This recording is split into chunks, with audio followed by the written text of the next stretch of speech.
Hey, thank you for joining us today. And we're in the third part of 3 parts.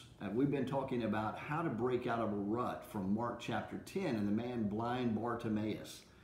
We've talked about 4 things already. Number 1, to assume responsibility for our own actions.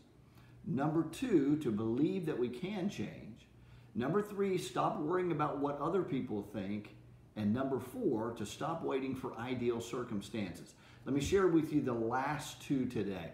The first one is that we need to be willing to get up and do something. Read with me as we're at chapter 10 and verse 49.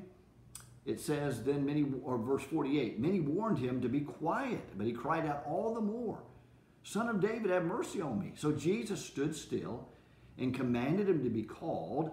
And he called the blind man, saying, Be of good cheer, rise, he is calling you. So he threw aside his garment, he rose, and he came to Jesus. So the first thing today, I want to share with you, we need to be willing to get up and do something. This man was calling for help, and finally they came over and said, Hey, Jesus wants you, so you can come to him. So he jumps up, he throws aside this outer garment he's wearing, he goes to Jesus. And the last thing that he does, Jesus answered and said unto him, What do you want me to do for you? And the blind man said, Rabboni, that I may receive my sight.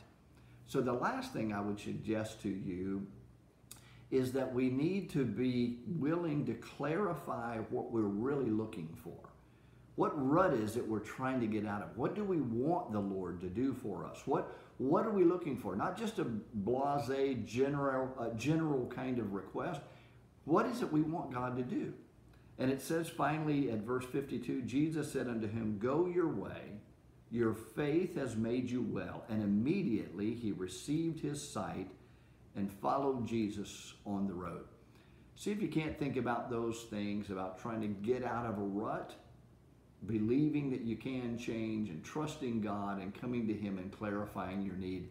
Think about those things today, and as we end now, we'll come back next week and we'll start talking some more things from the Word of God.